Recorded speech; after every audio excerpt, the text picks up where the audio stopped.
안녕하세요. 반갑습니다. 2022년 10월 7일 DMQA 연구실에 오픈 세미나를 진행하게 된 방병우입니다. 이번 세미나의 주제는 Various AI Model Compression Techniques for Allowing Inference Speed Up and Energy Saving Without Significant Accuracy Losses입니다. 즉, 인퍼런스 수행 시 큰 애큐러시 로스를 만들지 않으면서 속도와 에너지를 줄이는 모델 경량화 방안에 대해서 소개해 드리고자 합니다. 발표하기에 앞서 발표자 소개를 진행하겠습니다. 고려대학교 산업경영공학과 박사과정을 진행 중이며 DMQA 연구실에서 김성범 교수님의 지도를 받고 연구 진행하고 있습니다. 관심 연구 분야는 이상탐지 알고리즘 및 다별량 시계열 데이터 그리고 자연어 처리입니다. 금일 세미나와 관련하여 추가적인 질문이 있으시다면 하단 메일로 연락을 주시면 답변 드리도록 하겠습니다. 다음과 같은 순서로 세미나를 진행하도록 하겠습니다. 경량화된 AI 모델을 사용하게 된 기술 트렌드에 대해 배경으로 설명하고 본론으로서 다양한 모델 경량화 방법에 대해서 소개합니다. 프루닝 방법, 날리지 디스틸레이션 방법, 그리고 퀀타이제이션에 대한 방법에 대해서 소개하겠습니다. 마지막으로 결론으로서 경량화 방법에 대한 장단점을 비교 분석하며 마무리 짓도록 하겠습니다. 세미나 배경에 대하여 소개하겠습니다. 반도체 기술의 발전 덕분에 AI 발전과 AI 가속기의 발전은 실로 대단한 급성장을 이루게 되었습니다. AI 모델의 파라미터는 지속적으로 증가하는 가운데 미세 공정의 계산과 언어 모델에 적합한 HBM과 같은 AI 모델용 메모리가 출현하며 노드들 간의 네트워크 속도가 개선되면서 전용 시스템 아키텍처가 준비되었는데 그 결과 서버형 AI 가속기의 성능은 지난 5년 동안 약 20배 이상의 성능 발전을 이루어졌다고 볼 수 있습니다. 반면 휴대폰이나 IoT와 같은 모바일 디바이스는 어떨까요? 네, 이와 같은 모바일 디바이스는 사용 전력에 대한 제약이 있어 서버형 가속기에 대하여 큰 성장을 이루지 못했습니다. 모바일 디바이스의 경우엔 많은 제약이 따릅니다. 서버형 가속기의 경우엔 전원을 많이 쓰는 제품이라고 하더라도 적절한 쿨링만 잘 지원해주면 프로세서에 대한 발열이 많이 생기더라도 지속적으로 사용이 가능합니다. 하지만 휴대폰과 같은 모바일 디바이스의 경우엔 온도와 전력에 대한 제한이 매우 심합니다. 1분 동안 온도가 60도를 지속적으로 초과할 수 없는 등의 안전을 위한 규격이기 때문에 아무래도 저전력으로 환경이 옮겨지고 있습니다. 이에 모바일 디바이스는 AI 환경을 위해서 CPU에서 GPU, GPU에서 NPU로 수년에 걸쳐 이전해 왔습니다. 약 5년 전만 하더라도 AI 인퍼런스는 대부분의 경우가 GPU에서 수행되었었습니다만 이제는 모두 NPU에서 수행하는 것을 확인할 수 있습니다. 예를 들어 플래그십에 탑재되는 모바일 프로세서인 스냅드래곤 젠 1 프로세서의 경우에도 AI 기능을 가속화하는 NPU가 탑재되어 있습니다. 참고로 잘 아시겠지만 CPU는 기본적인 모든 연산을 수행할 수 있는 제품인데 반해 CPU나 NPU는 특별한 프로세싱만을 지원해주는 기기들입니다. 우측 하단에 AI 인퍼런스 성능에 대해서 비교 그래프가 있는데요. 물론 특정 컨볼루션 연산에 대해서 보여주는 그래프임을 참고 부탁드립니다. 이전 슬라이드에서 소개한 대로 최근 많은 모바일 디바이스가 NPU에 탑재되어 성능을 개선했지만 AI 모델의 그것보다 더 크게 증가하고 있습니다. 모델 학습 및 추론에 요구되는 연산량은 동일 구조 모델이라고 하더라도 모델의 깊어짐에 따라 파라미터 개수가 증가하며 같이 증가하는 경향을 보이게 되어서 NPU 성능이 한계에 다다르게 됩니다. 예를 들어 모바일 디바이스에 있는 D램 같은 경우에는 많이 커도 10GB 이상이 넘진 않죠.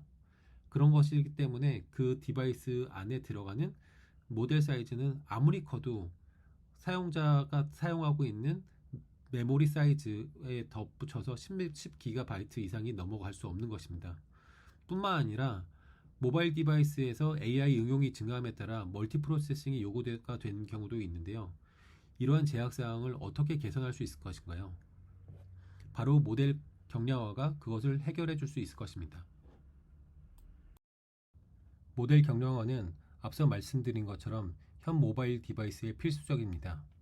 모델 경량화는 다양하게 나눌 수 있는 방법이 있겠지만 오늘은 아래와 같이 프루닝, 날리지 디슬리에이션, 퀀타이제이션으로 구분할 수 있습니다.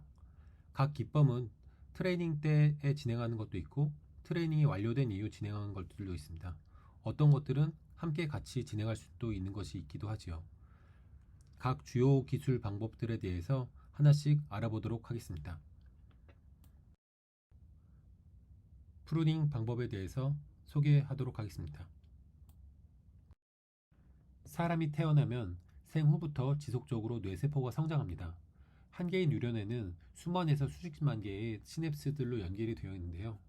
두뇌의 시냅스들은 태어날 당시에는 많이 연결이 되어 있지 않다가 만 3세 정도가 되면 아주 복잡한 연결 구조로 만들어집니다. 그러면서 조금씩 또 성장하면서 사용하지 않는 연결은 가지치기를 활동을 하면서 그리고 현재 연결이 되어 있는 것들은 더 강하게 유지가 되기도 하지요. 뉴럴 네트워크 모델도 마찬가지로 가지치기를 적용합니다.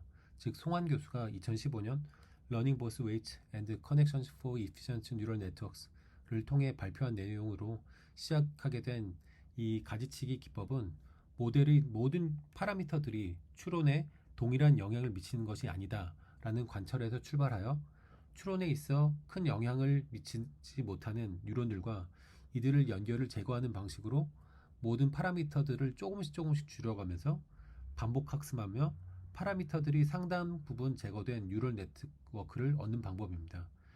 가지치기의 진행 방법은 세 가지 스텝으로 구성할 수 있습니다.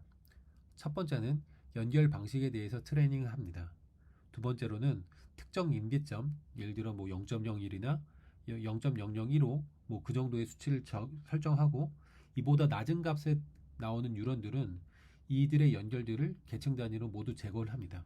즉 0으로 만드는 거죠. 마지막으로 재학습을 반복합니다. 이 방법을 활용하여 송환 교수는 알렉스넷 모델을 기준으로 0.1%에 불과한 정확도 손실이 발생하는 동안 파라미터 개수는 61메가 개의 파라미터에서 6.7개로 약 9배를 축소해 할 수 있었습니다. 그림을 보시면 뉴럴 네트워크 모델에 대하여 공부했었던 드랍아웃과 약간 비슷하게 느껴질 수도 있을 것 같습니다.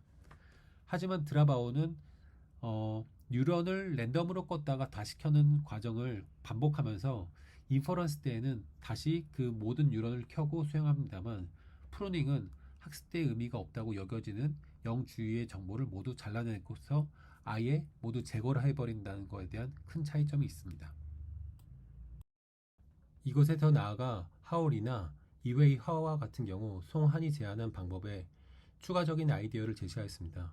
하울리는 기학습된 CNN 모델에서 덜 중요한 커널들을 이와 연결된 피처맥들과 함께 가지치기를 하는 방법으로 계산량을 줄이는 방법을 제시하였고 한편 이회이 허는 채널에 적용하였습니다.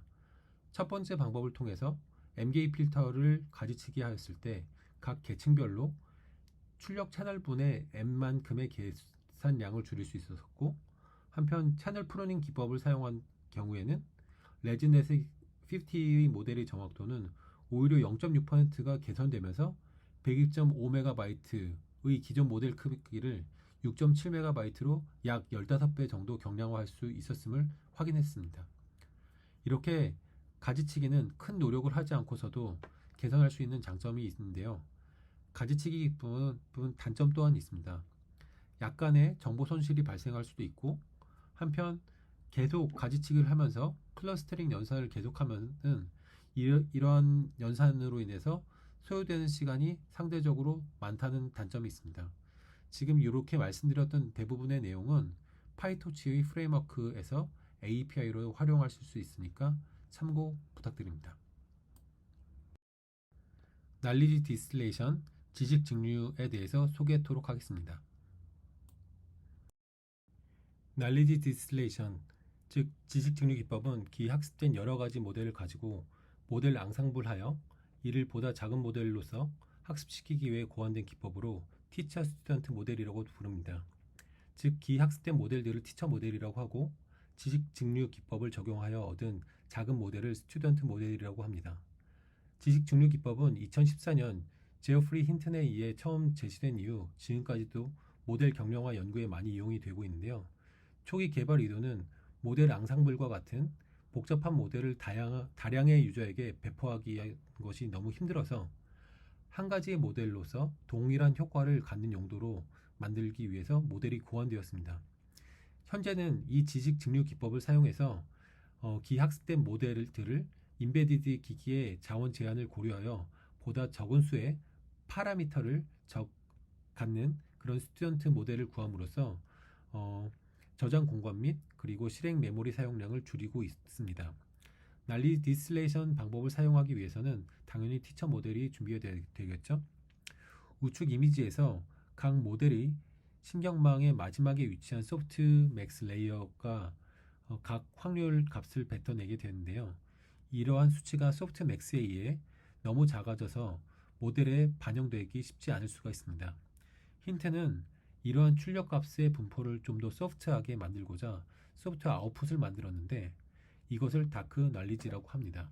상세한 내용은 수식을 참고하시기 바랍니다. 라지 L은 손실함수, S는 스튜던트 모델, T는 티처 모델을 의미합니다.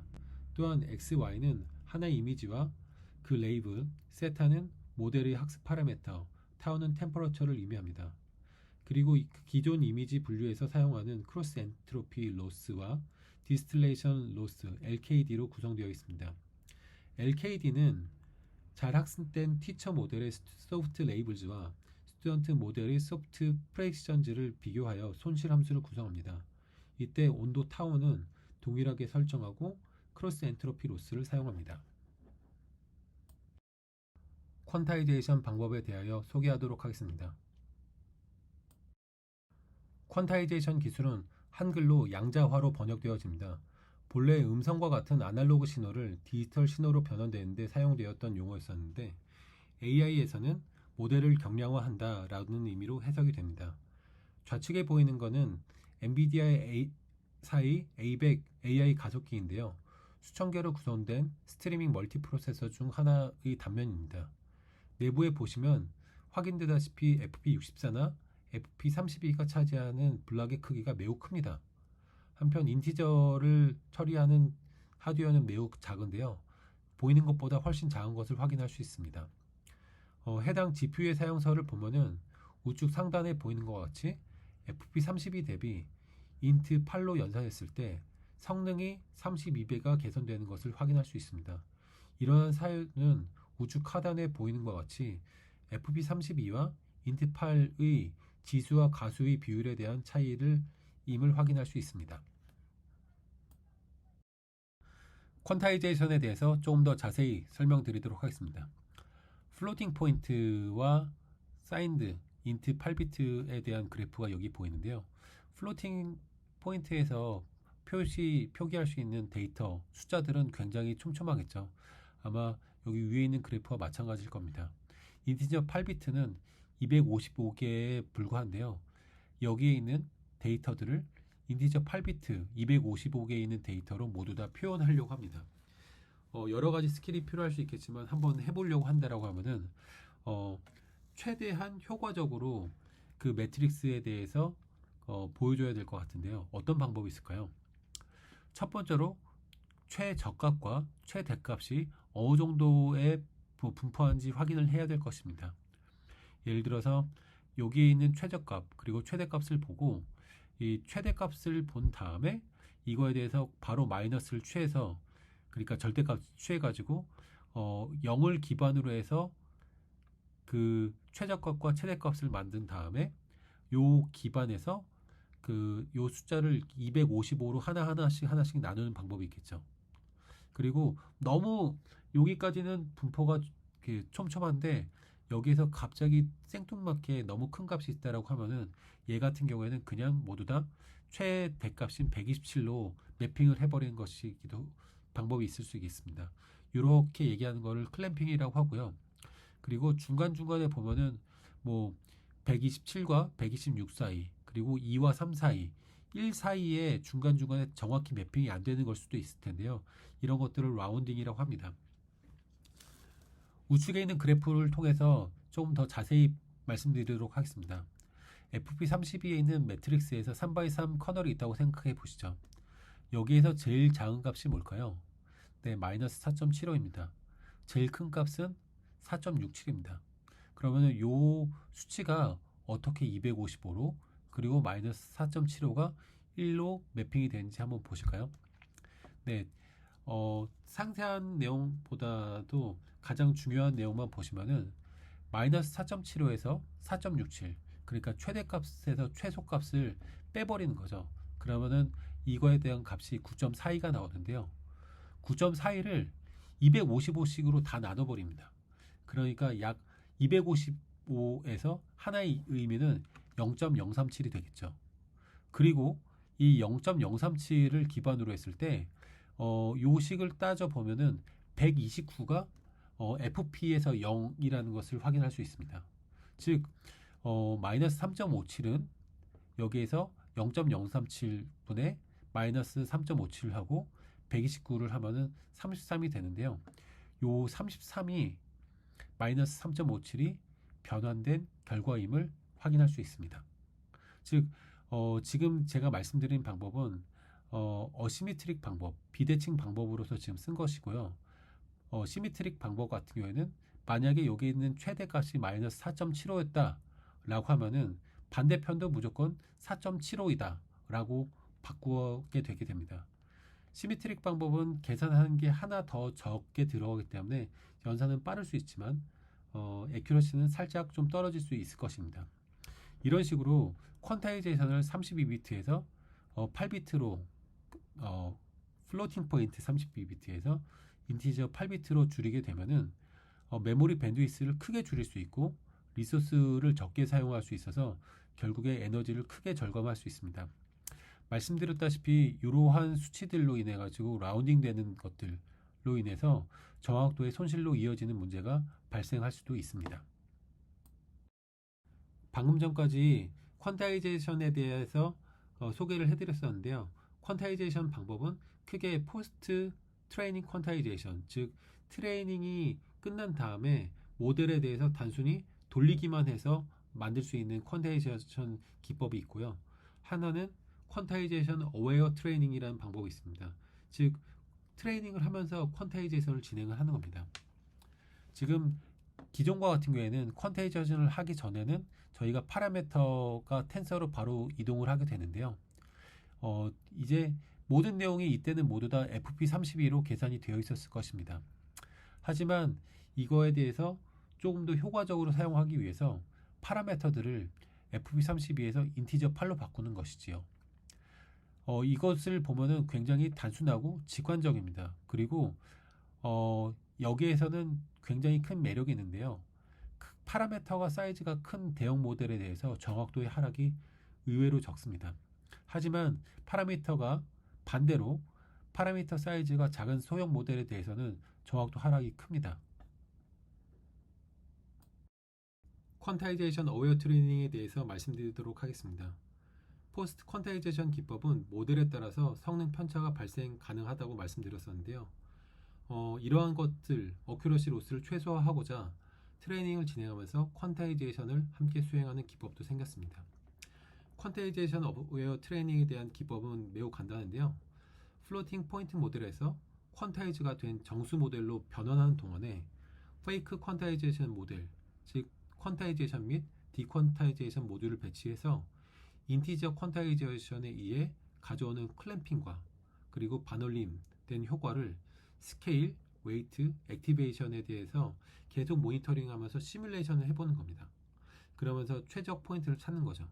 이렇게 퀀타이제이션 어웨어 트레이닝 끝나면은 플로팅 포인트는 페이크 퀀타이제이션 모듈에 저장된 정보를 사용해서 퀀타이즈된 인티저 모델로 변환하게 됩니다. 이렇게 퀀타이제이션 어웨어 트레이닝 방법은 모델의 정확도 감소폭을 최소화할 수 있는데요. 단점으로는 모델 학습 이후에서 계속 추가 학습을 필요로 하는데 이 양이 상상외로 많이 든다고 합니다.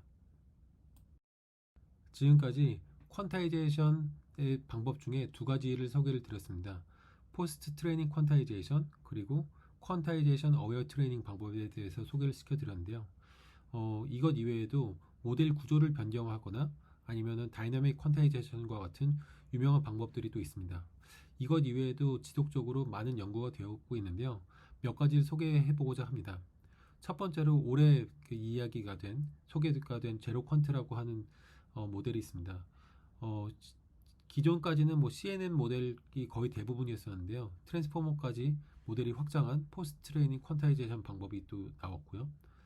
2018년에는 하드웨어 어웨어 오토메이티드 퀀타이제이션 위드 믹스드 프리시전이라고 하는 모바일 디바이스나 아니면 GPU라든지 각각 하드웨어에마다 특화된 기능들이 있는데 이거에 대해서 한 번 더 그 고려를 해서 퀀타이제이션을 만들어 주는 방법도 있었습니다. 한편 이러한 퀀타이제이션을 자동으로 잘 만들어 주는 방법도 있을 텐데요. 이런 것들을 제로 큐라고 하는 노블 제로샷 퀀타이제이션 프레임워크라고 또 만드는 게 있었습니다. 32비트, 16비트, 8비트로 만들었으면 앞으로 4비트나 3비트와 같은 것들이 나올 수도 있겠죠.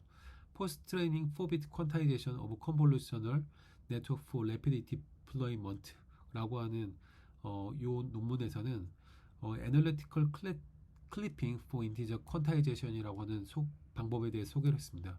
아까 전에 말씀드렸던 클리핑을 어널리틱 방법을 통해서 효과적으로 만드는 방법에 대해 소개를 했고요. 그리고 아까 전에 웨이트에 대해서만 진행한 것뿐만이 아니라 채널이나 바이어스 그 코렉션을 통해 가지고 조금 더 퀀타이제이션을 효과적으로 만든 시도가 있었습니다. 지금까지 프루닝, 그리고 난리 디스틸레이션, 퀀타이제이션 세 가지 크게 굵직한 방법에 대해서 소개를 드렸었는데요. 이러한 것들을 하나씩 무조건 따로만 진행할 수 있을까요? 아니면 같이 진행할 수도 있을까요? 네, 이런 것들은 아까 전에 말씀드렸던 송환이라는 그 교수분께서 많은 연구를 하셨던 것 같습니다. 그래서 프루닝과 퀀타이제이션을 했을 때 특히나 굉장히 좋은 효과를 낼 수 있었다는 것들이 확인이 되었고요. 특히 송환 교수가 만든 그 딥 컴프레션이라고 하는 그 논문에서는 프루닝과 퀀타이제이션 그리고 여기에서 압축까지 해서 최대 49배까지 개선을 했다고 합니다. 결론에 대해서 말씀드리도록 하겠습니다. AI 모델 크기와 연산량이 커감에 따라서 트레이닝과 인퍼런스에서 요구되는 전산 자원 및 비용이 증가하고 있습니다. 특히 플로팅 포인트 32비트로 학습된 AI 모델은 모바일 디바이스에게 특히 지나치게 클 수 있어서 경량화가 많이 요구가 되고 있습니다. 모델 경량화 기술로 프로닝과 난리 디스틸레이션, 퀀타이제이션 방법 등이 존재하는데요. 퀀타이제이션은 포스트 트레이닝 퀀타이제이션 방법, 그리고 퀀타이제이션 어웨어 트레이닝 방법 등이 있으며 지속 발전하고 있습니다. 특히 프루닝과 퀀타이제이션을 두 개 같이 병행할 시 효과적으로 성능을 개선할 수 있습니다. 지금까지 세미나를 들어주셔서 감사합니다. 고맙습니다.